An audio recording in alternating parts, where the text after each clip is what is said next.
الحمد لله رب العالمين، اللهم صل وسلم وبارك على نبينا محمد وعلى آله وأصحابه أجمعين.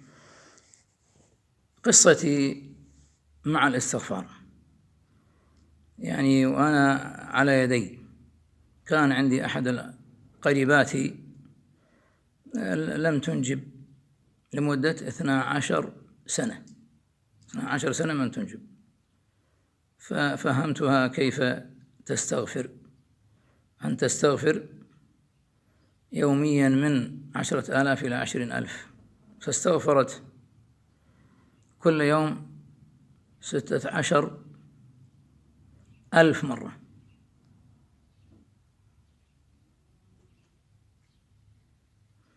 16,000 مرة استغفرت. كيف تستغفر؟ قلت فهمتها كيف تستغفر، فقلت لها استغفري، قولي رب اغفر لي رب اغفر لي رب اغفر لي، ودعاء الأنبياء كلها رب اغفر لي. فاستغفرت في الساعة الواحدة 1000 ربع ساعة، 1000 رب اغفر لي رب اغفر لي وأنت تتذكر وهي تستغفر. قلت لها تذكري 5 أشياء. الأولى أنك تستغفرين امتثالا لأمر الله، امتثالا لأمر الله، لأن الله سبحانه وتعالى قال ومن يعمل سوءا أو يظلم نفسه ثم يستغفر الله يجد الله غفور رحيما. وفي سورة هود اقرأوها، ما أرسل الله نبي إلا قال لقومه استغفروا ربكم ثم توبوا إليه.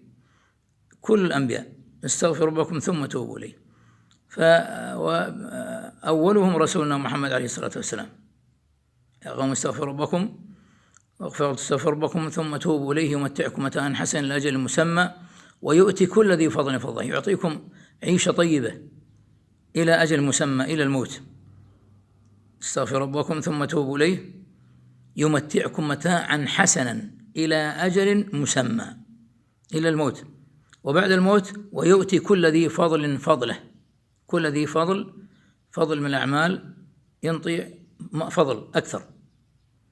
الله تعالى هل جزاء الإحسان إلا الإحسان، وإن تولوا فإني أخاف عليكم عذاب يوم كبير. إذن الاستغفار سبب من أسباب دفع العذاب الكبير، وسبب من أسباب الفضل، وسبب من أسباب المتاع الحسن.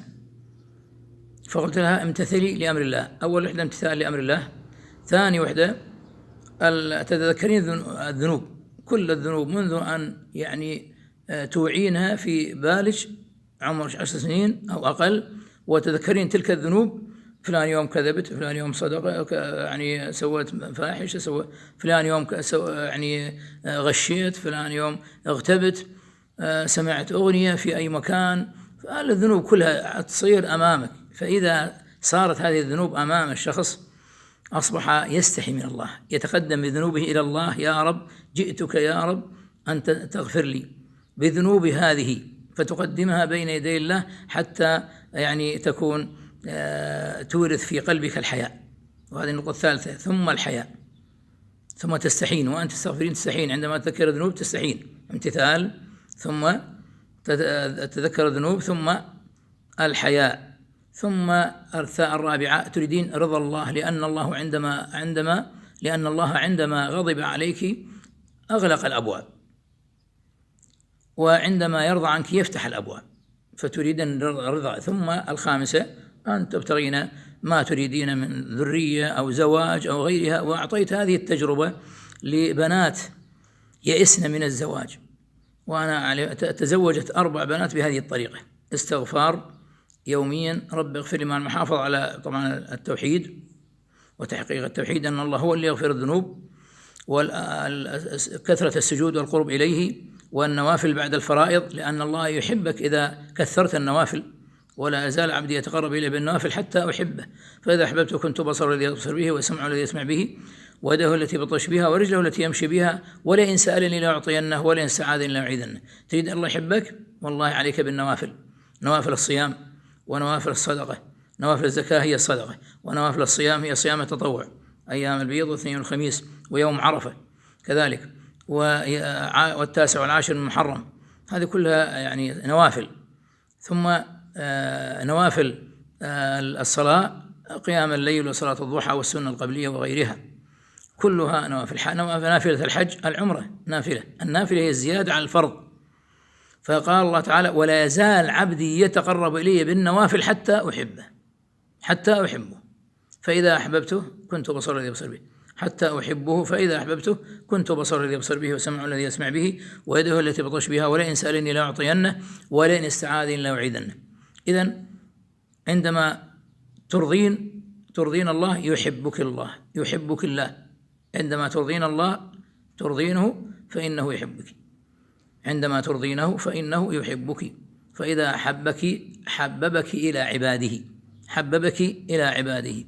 قال رسول الله صلى الله عليه وسلم: إذا أحب الله عبدا نادى جبريل: إني أحب عبدي فلان فأحبه فيحبه جبريل ونادى على السماء أن الله أحب عبده فلان فأحبه، ويضع له المحبة والقبول في الأرض، ليس بالسحر وليس بالرقية ولا تذهب إلى المرقين حتى تتزوج بنات.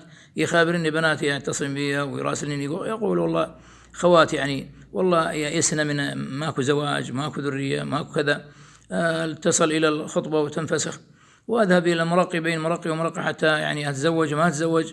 يا أختي، والله الزواج مو بذهاب المرقين.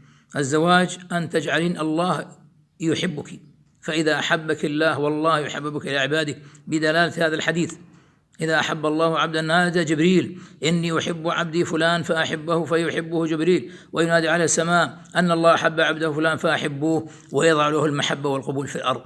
أنت تعصي الله وتريد الله يحبك؟ أنت تؤخر صلاتك وتريد الله يحبك؟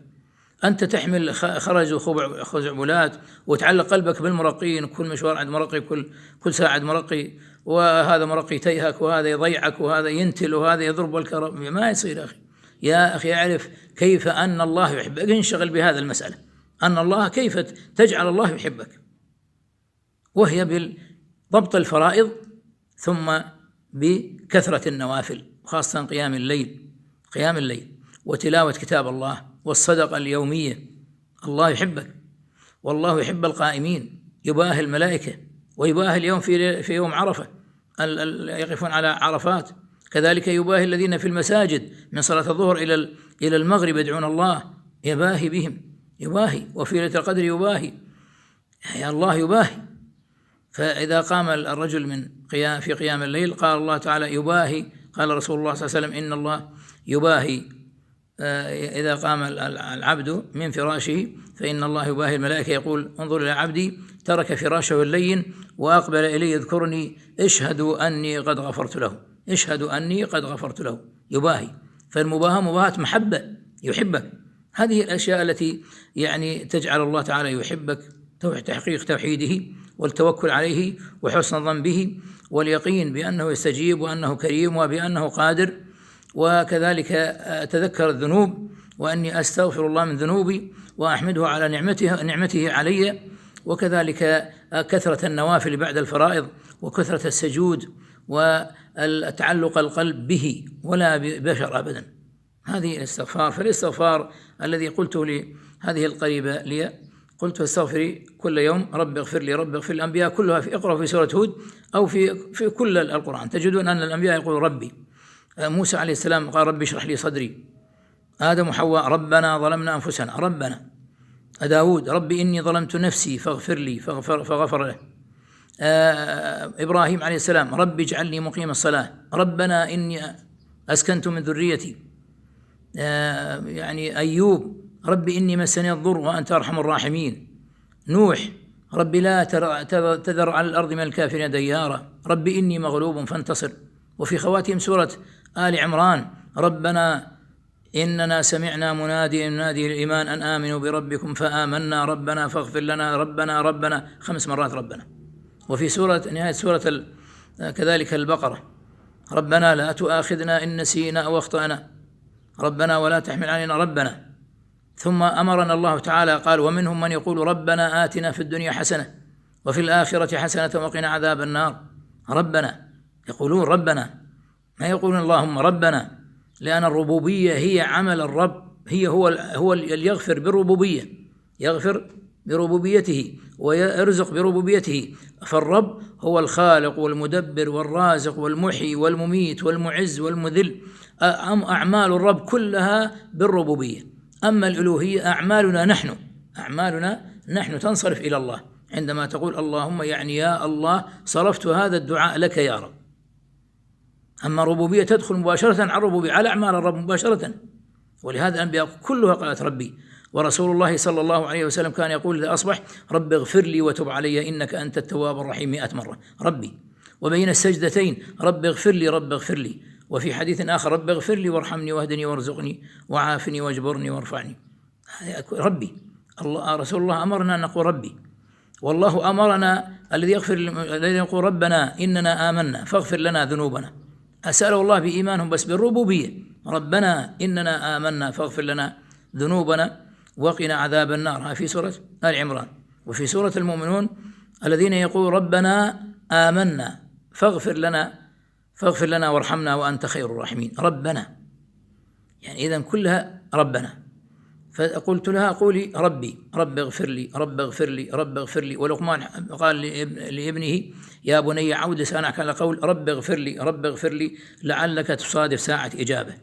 رب اغفر لي رب اغفر لي، وأتذكر هذه الخمسة أشياء، فأقول رب اغفر لي وداوم عليها. فعندما قلت أمامها قلت سأقولها أمامك أنت سأقولها، ورب اغفر لي وأنا أتذكر هذه الخمسة أشياء محضرها ومستحي من ذنوبي وأريد رضاه وامتثال الأمر له، كما أن الله أن أمرني أن أصلي وأصوم وأحج، كذلك أمرني بالاستغفار، فهذه عبادة وأديها لله، وأحمد الله على أن ألهمني هذا الاستغفار ليغير علي وغيري لم يلهمه حتى يبقى على حاله. فأحس بنعمة الله مع ذنوبي وتقصيري، هل ألهمني الاستغفار حتى يغفر لي؟ يعني شيء يعني مهم، والله مهم. إن ألهمك الاستغفار اعلم أنه يريد أن يغير عليك، لكن لا تترك، اصبر. يريد أن يسمع صوتك، يريد أن يسمع لهجك بالاستغفار. فقلت لها رب اغفر لي رب اغفر لي، عادت أمامها رب اغفر لي رب اغفر لي رب اغفر لي حتى أكملت الألف. وإذا أنا بربع ساعة أكملت الألف، ربع ساعة يعني 100 مرة دقيقة ونص.